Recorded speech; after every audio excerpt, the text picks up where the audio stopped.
Bien, Hechos capítulo 7. Algunos de ustedes estuvieron ayer y entiendo que lo estuvieron leyendo aquí en el Zoom cuando yo no estuve presente y me pareció excelente esa idea, porque como les dije el día anterior, el día martes, este es un capítulo largo. No quiero decir que es un capítulo inútil o aburrido, ni mucho menos. Por el contrario.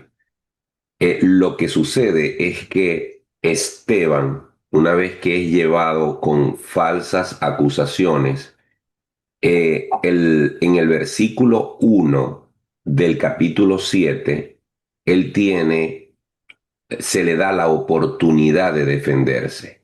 Fíjense que en el versículo 1, después que se escucharon los argumentos en contra de Esteban, ¿cuáles fueron los argumentos en contra de Esteban? Este hombre está hablando en contra de Moisés. Este hombre está blasfemando contra Dios. Por aquí está Alina que nos está escribiendo. Alina es la que dice usuario Zoom, es Alina. Fíjate, Rubén, si se levantó Alina, mira.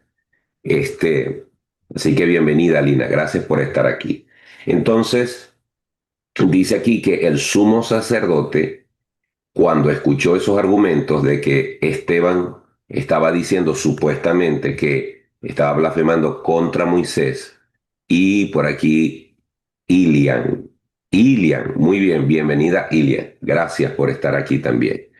Entonces, um, una vez que él escucha estos Mi amor es argumentos, Iliana, ¿oíste? Iliana, perdón, dejé, se ve la letra No, chiquitica. ella se equivocó escribiendo y después lo arregló.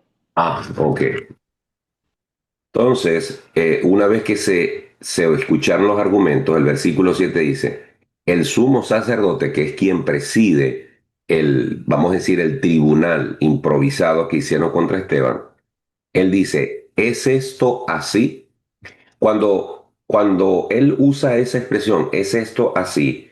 Es un equivalente a preguntarle al acusado, ¿te declaras inocente o te declaras culpable? Es decir, tienes la oportunidad de explicar. Y Esteban no perdió la oportunidad de expresar su argumento. Y Esteban entonces les empieza a contar a todos ellos algo que ellos se saben de memoria. Lo que Esteban empieza a hablar es la esencia de la historia del pueblo hebreo. Pero Amén. Esteban les cuenta todo esto, les dice todo esto, diserta o discursa sobre toda esta historia de cómo se formó el pueblo hebreo, porque, entre otras cosas, Esteban quiere dejarles claro que él no siente ningún menosprecio por su pasado, por su cultura, por su base doctrinal, religiosa, el mismo aprecio, la misma reverencia, el mismo orgullo nacional, vamos a llamarlo así, el mismo orgullo de sentirse hebreo que sienten ellos y por lo cuales ellos se sienten ofendidos. Esteban, a pesar de que ahora es cristiano, él sigue considerando, igual que ellos, tan valioso su pasado como lo consideran ellos. Él quiere dejar claro frente al tribunal que él no siente ahora desprecio por el pasado israelí o hebreo, por el contrario. Él utiliza toda esta hilación de eventos que él narra. ¿Cuáles son esas hilación de eventos? Bueno, primero, como una especie de máquina del tiempo, Esteban los lleva hasta el momento en que Dios escoge a un hombre soberanamente. Dios inició el pueblo de Israel de un hombre llamado Abraham y desde allí comienza su historia. Todo esto les va a demostrar a estos hombres que Esteban es un hombre que conoce la historia del pueblo, aprecia la historia del pueblo y que Esteban, a pesar de su condición de creyente y de seguidor de Jesucristo, no le impide reconocer la influencia que tuvo Abraham, que es el padre de la nación, que es un hombre venerado dentro del pueblo israelí o el pueblo hebreo, y él empieza a conducirlos por esa historia.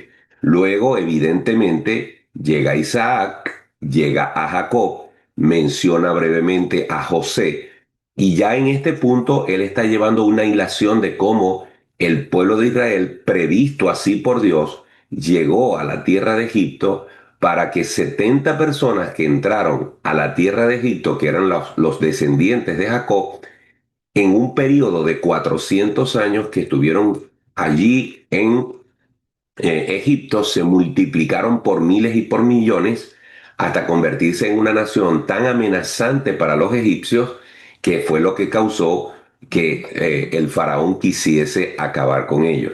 Hay un pasaje interesante que yo quiero que lo leamos. Está allí en Hechos capítulo 7 versículo 17 y es un punto de quiebre dentro de la historia de Israel. En el versículo 17, yendo por la historia de José, dice Esteban, pero cuando se acercaba el tiempo de la promesa que Dios había jurado a Abraham, el pueblo creció y se multiplicó en Egipto. Versículo 18, hasta que se levantó en Egipto otro rey que no conocía a José. ¿Alguien puede decir brevemente qué interpreta usted en ese punto de la historia que está contando a Esteban? ¿Qué significa esto de que hasta que se levantó en Egipto otro rey que no conocía a José? ¿Qué significa eso? ¿Qué implicaciones puede tener? A ver, Buenos días, Pastor. Mariana. Creo, si mal no recuerdo, que es cuando se produce eh, que el pueblo de Israel, de los judíos, estaban protegidos. Vamos a decir que ellos estaban como protegidos precisamente por la figura de José y por todos los acontecimientos que significaba el que José haya estado este, ahí a la par con el faraón, ¿verdad? Entonces, al cambiar de rey y que este rey no conociese en verdad a José, eso produjo de que el pueblo judío eh, cayó de la gracia, vamos a decir así, ¿verdad? Del rey y pasó de ser privilegiado a comenzar a estar en esclavitud. Y Muy eso es bien, lo que luego a la parte de Moisés. ¿Ok? muy bien. Porque el pueblo estaba en esclavitud en Egipto. Es Muy bien. bueno, sí, es lo que entiendo. Sí, no, perfecto. Eso es exactamente. La influencia, primero, todos los años que José vivió, evidentemente José estuvo en esa preponderancia e influencia en el reino. Pero evidentemente por varios siglos o décadas, la influencia de José siguió extendiéndose en la dinastía egipcia. Tanto así que el pueblo, cuando cae en desgracia delante de los egipcios y empiezan a ser maltratados y perseguidos e intentados asesinarlos y exterminarlos, es precisamente en este punto de quiebre, cuando se disipó por completo el favor que los egipcios tenían con el pueblo hebreo, por amor o por respeto o por agradecimiento a lo que había representado José en su momento. Recuerden que José fue clave en aquella hambruna de los 7 años en que no había comida y la gente venía a Egipto porque 7 años antes habían acumulado y acumulado por los sueños que José había interpretado. Entonces, esa fama, ese agradecimiento que sentían los egipcios hacia José, ese respeto por el pueblo hebreo, se disipó. Y cuando finalmente llegó un rey que dijo, ¿qué José ni qué José? Se acabó José. Aquí vamos a acabar con estos hebreos, porque estos hebreos o acabamos con ellos o ellos van a acabar con nosotros. Es que comenzó la tribulación del pueblo y presenta ese escenario terrible para los hebreos, es el escenario que se necesitaba para que interviniera un nuevo personaje, que es ahora en el que se concentra Esteban. Si ustedes observan todo el discurso de Esteban, el 70, el 80% del discurso, él se lo dedica a Moisés. Precisamente Moisés es la persona a quien Esteban están acusando que él estaba blasfemando en contra de Moisés. Y con estos detalles bien precisos que da Esteban de la vida de Moisés desde su nacimiento hasta su muerte, él abofetea a estos acusadores diciendo, ¿cómo es posible? En forma indirecta, evidentemente, estoy parafraseando. ¿Cómo es posible que ustedes me acusen de blasfemar contra Moisés si yo sé más de Moisés que ustedes? Y les da esta clase de historia, le menciona cosas que ellos ya saben o que quizás se las está refrescando. Así que ustedes pueden tomar todo el capítulo y darse cuenta que gran parte, 70-80% del discurso, es un estudio o un análisis o una crónica detallada de la vida de Moisés. Y los va paseando por todo, es decir, cómo Moisés se levantó, cómo regresó a Egipto para liberar al pueblo, cómo batalló con Faraón, hasta que por fin lograron salir, cómo empieza la travesía por el desierto, y llega al versículo 40, ¿verdad? Cuando aquí a Esteban empieza a dirigir el discurso muy sabiamente, por supuesto, dirigido por el Espíritu Santo, empieza a dirigir el discurso para evidenciar delante de estos hombres que lo acusan a él de blasfemo, que lo acusan a él de ir en contra de Moisés y de Dios. Él empieza a decirle, nuestros antepasados fueron los blasfemos, nuestros antepasados fueron los desobedientes. En el versículo 40, Esteban dice lo que aquellos hombres y mujeres le pidieron a Moisés. Dice, cuando dijeron a Aarón, haznos dioses que vayan delante de nosotros, porque a este Moisés que nos sacó de la tierra de Egipto no sabemos qué le haya acontecido. Entonces hicieron un becerro de oro y ofrecieron sacrificios al ídolo y en las obras de sus manos se regocijaron. Y Dios se apartó y los entregó a que rindiesen culto al ejército del cielo, como está escrito en el libro del profeta. Y sigue describiendo.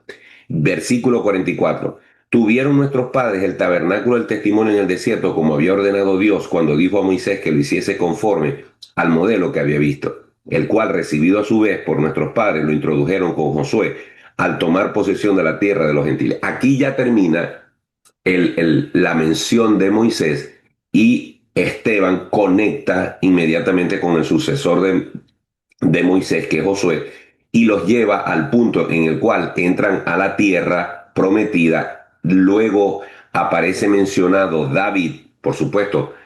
Esteban está adelantando la película bastante, ¿verdad? Salta de Moisés a Josué, de Josué a David, de David salta a Salomón, versículo 47, más Salomón le edificó casa, ya está hablando de la construcción del templo, si bien el Altísimo no habita en templos hechos de manos, como dice el profeta, y vuelve a mencionar la escritura. Entonces, cuando llega al versículo 51, se acaba la historia. Hasta ahí llega el argumento, hasta ahí ha sido suficiente explicarle a estos hombres que Israel, la nación hebrea, ha sido una nación desobediente desde el principio, que la lucha que Dios ha tenido con su pueblo, la paciencia que Dios ha tenido con su pueblo, la necedad que este pueblo ha manifestado a través de los siglos, no ha terminado. Y esto lo conecta a Esteban cuando, terminado su discurso, hace él ahora la acusación. El acusador, el acusado, pasa a ser el acusador. En su argumento, él les voltea la tortilla y él ahora es el que los acusa y dice en el versículo 51, duros de cerviz, duros de aquí, no quieren bajar el cuello, son tercos, son altaneros, son necios, son orgullosos, duros de cerviz e incircuncisos de corazón y de oídos. ¿Por qué usa esta expresión incircuncisos de corazón y de oídos? Porque los judíos se sentían muy orgullosos de su circuncisión física. Los judíos son muy celosos de ese rito de la circuncisión del prepucio masculino y consideran que al hacerse circuncisos de ese prepucio ya cumplieron con Dios. Pero la Biblia dice que Dios quiere es un corazón que esté circuncidado, un corazón que esté contrito, un corazón que quite ese pellejo de pecado y sea un corazón limpio delante de Dios. Él les está diciendo, ustedes son incircuncisos del corazón y de los oídos. Ustedes, igual que sus padres, siguen siendo necios, tercos. Han tenido la gracia, la misericordia de Dios delante de ustedes desde Abraham, desde José, desde Moisés, desde David, desde Salomón. Y ustedes han despreciado, son unos duros de servicio. Vosotros resistís siempre al Espíritu Santo, como vuestros padres, así también vosotros. Fíjense cómo el juicio toma otra tonalidad. Ellos están acusándolo falsamente, ellos lo están acusando a él de blasfemo, ellos lo están acusando a él de ir en contra de Moisés y él les ha dado una clase de quién es Moisés. Él les ha refrescado la memoria de quién es Moisés. ¿Ustedes creen que saben de Moisés? De Moisés sé yo. Y no solamente sé de la historia, entiendo que Moisés estuvo batallando con un pueblo necio, terco, desobediente, y ustedes son la réplica de esos, ustedes son los descendientes de esos desobedientes, de esa gente necia, de esa gente que tienen a Dios frente a frente y sin embargo son incapaces de arrepentirse. ¿A cuál de los profetas, dice el versículo 52, a cuál de los profetas no persiguieron vuestros padres y mataron a los que anunciaron de antemano la venida del justo, justo con J mayúscula, es decir, el Mesías, el Cordero de Dios? De quien vosotros ahora habéis sido entregadores y matadores. Una vez más se refrenda el discurso de Pedro, de Juan, de acusar a estos hombres de haber matado al Hijo de Dios.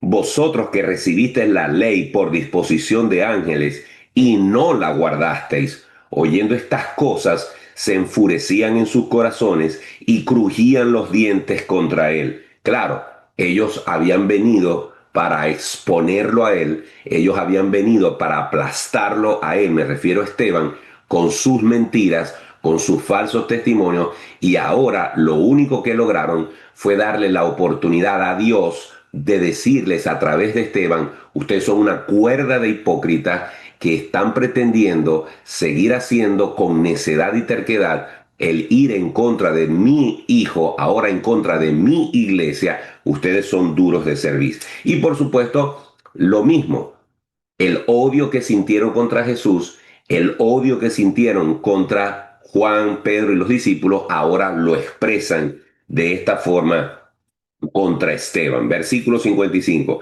Pero Esteban, lleno del Espíritu Santo, puestos los ojos en el cielo, vio la gloria de Dios y a Jesús que estaba a la diestra de Dios y dijo, he aquí veo los cielos abiertos y el Hijo del Hombre que está a la diestra de Dios. Imagínense, en pleno juicio, Él les habla de que Jesucristo está sentado a la diestra del Padre. Entonces ellos, dando grandes voces como unos endemoniados, se taparon los oídos y arremetieron a una contra él y echándole fuera de la ciudad, le apedrearon. Y los testigos pusieron sus ropas a los pies de un joven que se llamaba Saulo. Observen este detalle. Observen cómo, en forma muy sutil, Lucas introduce a Saulo en la historia del libro de los Hechos. Por cierto, con un hecho muy triste. Saulo va a ser el joven discípulo de Gamaliel que estaba allí presente en ese juicio y Saulo fue el que les cuidó las ropas a los que apedreaban. Cuando la gente iba a apedrear a otros, se quitaban sus túnicas principales y se quedaban con una especie de túnica, una túnica que estaba como ropa interior, es decir, esta franela que yo cargo, este pullover, es de estas franelas que se usan debajo de la camisa. Bueno, ellos se quitaban sus vestiduras, se quedaban en una túnica básica y esas túnicas principales las enrollaban y las pusieron a los pies de Saulo que se las iba a cuidar mientras que ellos apedreaban a Esteban. Fue Saulo, fue Pablo quien estuvo allí en ese momento. y apedreaban a Esteban mientras él invocaba y decía, Señor Jesús, recibe mi espíritu. Y puesto de rodillas clamó a gran voz, Señor, no les tomes en cuenta este pecado. Y habiendo dicho esto, durmió. Sé que el tiempo se nos ha ido, pero no puedo dejar de mencionar, porque ya dijimos que este capítulo era largo, la, la profunda coincidencia o la profunda similitud, la profunda imitación en el buen sentido de la palabra que hace este hombre lleno del Espíritu Santo al Señor Jesucristo. Cuando en plena lapidación, cuando en pleno sufrimiento, si a usted alguna vez le han pegado una pedrada en alguna parte del cuerpo, en especial en la cabeza, no me puedo imaginar el dolor que estaba sintiendo en ese momento Esteban a punta de pedradas gigantescas que les estaban cayendo encima. Y sin embargo, él en medio de ese sufrimiento no tuvo palabras de condenación para sus asesinos, sino que por el contrario, al igual que el Señor Jesucristo en la cruz del Calvario dijo, Padre, perdónalos porque no saben lo que hacen, las últimas palabras con las que Esteban vivió sobre la tierra fueron, Señor, no le tomes en cuenta este pecado, lo cual nos evidencia cómo la presencia, llenura del Espíritu Santo en un hombre lleno del Espíritu Santo puede aún en medio del dolor y de la injusticia clamar amor de Dios para los pecadores. Bien, hermanos, son las 6:36, nos excedimos hoy en el tiempo, pero este era un capítulo interesante. Así que mañana pudiéramos quizás reflexionar un poco sobre esto cuando nos volvamos a reunir. Gracias por conectarse a todos. Bienvenida a Zuleima y Fátima, que creo que no les había dado saludos, a Lía tampoco. Saludos a todos, que el Señor les bendiga. Y si Dios no dispone otra cosa, mañana viernes nos volvemos a ver. Chao. Amén, bendiciones.